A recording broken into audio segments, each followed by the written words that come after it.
ნათქვამია იმას ჩასაძირად გამზადებულ გემს პირველი ვირთხები ტოვებენო და პირველი ვირთხაც გამოჩნდა. რა თქმა უნდა, ჩვენი გუბოს სანიკიძე. ძალიან კარგად იცის, რომ გამზადებულია უკვე და როგორც რუსები იტყვია, სტანოგზე არიან შეყენებული ესენი და ამათი დღეები დათვლილი არის და მალე ესენი ყველა იქნებიან საპატიმროებში გადაყვანილები და ეხლა ეს ადამიანი იცის რა, რომ როცა რაღაცა პროცესებია და იქ უნდა გაძრეს, გაიპაროს, არ ვიცი, უამრავი მიტინგი დარბეულა თბილისში, ეს კაცი იყო ოპოზიციაში, ვინმეს გინახიათ გუბას სანიკიძე გალახული? სანამ მიტინგის დარბევა დაიწყებოდა, გაიძურწებოდა იქიდან. ეხლა იცის რა პროცესები იქნება ამ ქვეყანაში, იმ დღეს გუში გამოვიდა TV პირველზე და გააკეთა განცხადება, რომელიც ალბათ თქვენთვისაც პრინციპში არ არის თლათ მოულოდნელი. ეს ხათაშორის დღეს ამას იქეთ განცხადებას ვაკეთებ, მადლობა. როცა მე წარმადგენ პოლიტიკოსად აღარ გავანებე მე ამას საქმეს თავი. შვილი წავიდა პოლიტიკაში. არავითარ შემთხვევაში შვილი მას თავის ის აქვს რა. მე მიმაჩნია რომ ძველი პოლიტიკური კლასი უნდა გამოიცვალოს და ვიწყებ ჩემი თავი.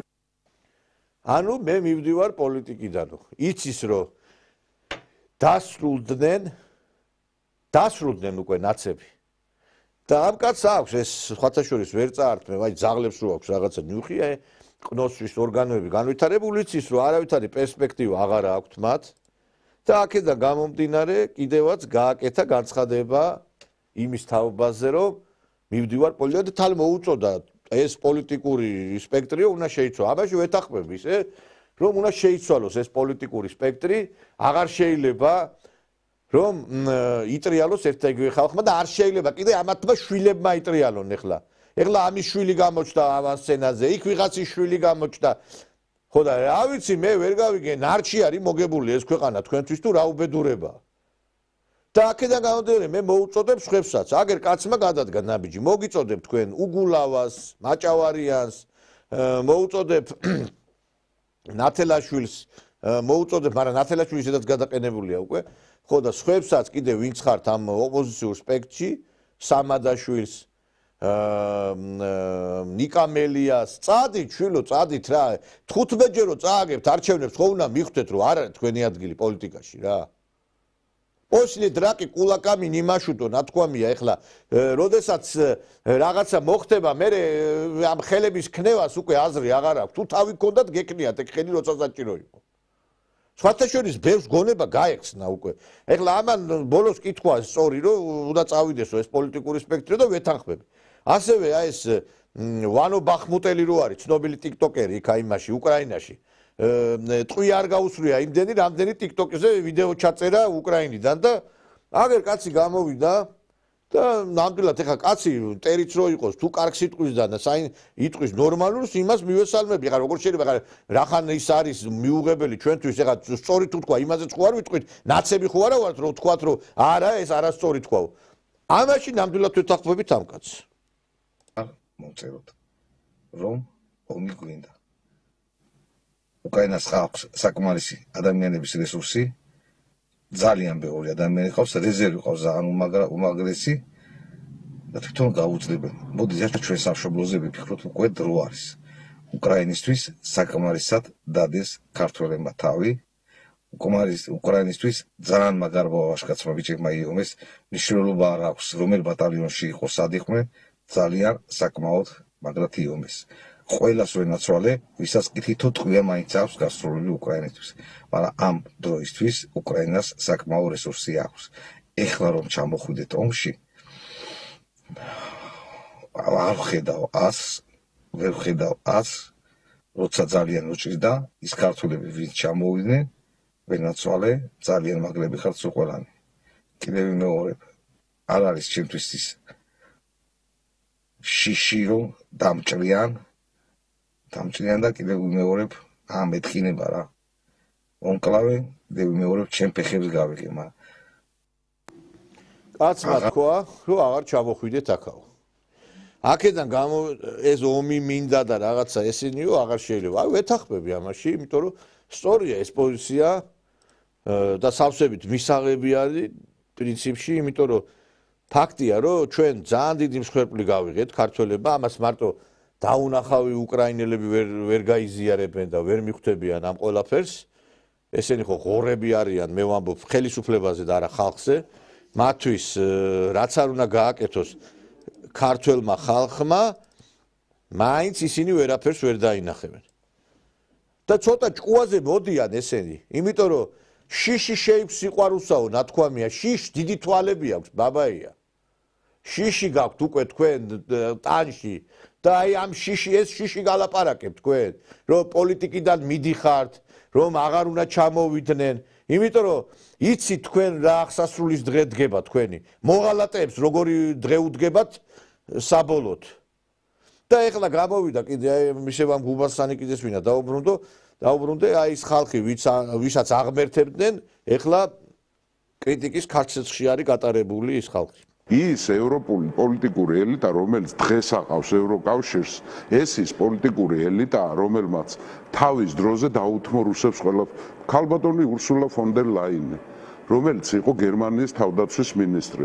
მის პირობებში 16 ბრიგადიდან ჩამოიყვანეს 4 ბრიგადა. ხო, ურსულა ფონ დერ ლაიენს ძალიან მკაფიო განცხადება ჰქონდა და თქვენ თვითონ აღნიშნეთ, ყველაფერი იცვლება და იცვლება სასიკეთოდ და სასარგებლოდ, იმიტომ რომ რეალობა გახდა, რამხელა საფრთხეა რუსეთი და პუტინი.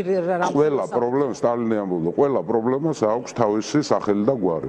ეს რაც ჭირს დღეს უკრაინასაც, ჩვენც და მსოფლიოს საერთოდ არის იმ პოლიტიკოსების ბრალი, რომლებმაც ეს შეცდომები დიახ, ხედავთ ფონ დერ ლაიენი ამათვის იყო ხატი იყო, ლოცულობდნენ და იმასაც ამბობდნენ მირონის დისო ამას, ფონ დერ ლაიენის სურათსო და ლოცულობდნენ ყოველდღე ესენი და დღეს აგერ აგინებენ და ლაძღავენ ოღონდ კულტურულად. აი ეს იცის მეგობრებო, იმან რომ რო ხვდებიან დახსასრულის დღე არის მათთვის და მსოფლიოში სხვა პროცესები მიდის, უკვე გონზე მოდიან. შალიკო ნათელაშვილიც, რომელიც ჩვენ თავისი რაღაცა კომედიური ჟანრის გამოთქმებითა და განცხადებებით გვახსენებდა თავს, ისე დღეში ჩავარდა, რომ მე საერთოდ შვილებზე არ მიყვარს საერთოდ არაფერი ცუდის თქმა და არც არასდროს არ ვიტყვი არავის შვილზე ცუდს, მეგობრებო, ეს არ შეიძლება, მაგრამ ბიჭო, ვიღაცას რო რაღაცას მოუწოდებ, ჯერ შენ საკუთარ ოჯახის წევრებს მოუწოდე, ის ჯობია, იმიტომ რომ რასაც შენ იძახი, ამას შენი პოლიტიკოსი ოჯახის წევრები არ აკეთებენ. დაანებეთ თავი ტრამპის კრიტიკას. წინამძღოლ შემთხვევაში ეს ყველაფერი გროვდება ივანიშვილის და რუსეთის სპეცსამსახურების მიერ გადაეცემა თეთრ სახლს ამერიკის სპეციალურ სამსახურებს და ნუ შეუქმნით ამერიკის პრეზიდენტ ტრამპს შტაბ-ბიჭდილებას, რომ აქ მისი საწინააღმდეგო რაღაცა სივრცე და ბაზა იქმნება და ანტიტრამპისტული ქვეყანა ვართ. ამან შეიძლება აი ივანიშვილის დასანქცირების საკითხი გადაწყვიტოს სხვანაირად, რომელიც წყიბზე ყავს მიყვანილი. ამიტომ დავანებოთ თავი ახლა სოფლოსათვის ჭკუის სწავლებას, ცხვირის შეყოფას იქ სადაც არ გვეკითხებიან და რაც გვახასიათებს, მოდი ვაღიაროთ და რის გამოც არაერთხელ წამიტურეთ კისერი და მივხედოთ ჩვენს თავს, ჩვენს ქვეყანას, ჩვენს მომავალს. აი ამას აკეთებს და მისი შვილი ამბობს, რომ ტრამპი არის პუტინის მონა და რუსეთის ინტერესების გამტარებელი. ეხლა ვერ გავიგე, ჯერ საკუთარ სახში ჩამოყალიბდით. თუ სხვას მოუწოდებ, მოდი შენ შვილს მოუწოდე ჯერ და მე გადადი რაღაცეების სხვებისკენ ჭკუის დარიგებაზე. მე მგონი აი ესე ჯობია ბატონო შალვა. ჭკვიანი კაცი პრინციპში იყავით რაღაც ეტაპზე, მაგრამ მე გასულელდი თქვენ, იმიტომ რომ ფულმა გაგასულელად და ამიტომ თლათ ნუ იქამდე ნუ მიიყვანთ, რომ ქუჩაში ქვების როლა დაიწყოთ. აი ამას გირჩევთ მე თქვენ რა. რაღაცა მაინც ცოტა მაინც შეინარჩუნეთ სახე. ცოტა მაინც შეინარჩუნეთ სახე. ეხლა ტრამპის განცხადებები კიდე წინგელით აგერ ეხა დღეს დილის 6 საათზე კიდე გაკეთდება განცხადებები, სათქვენთვის სასიამოვნო ნამდვილად არ იქნება. და 9 მაისს ტრამპი პუტინთან ერთად დრო იდგება იქა მავზოლეუმთან და შეიძლება სტალინის საფლავიც ყვავილებით შეამკოს, შეიძლება აქ ვიღაცებმა იშემიური ინსულტი და ინფარქტიც კი მიიღონ, მე ისე ვატყობ აქ. აი ეს პროცესებიც მიდის.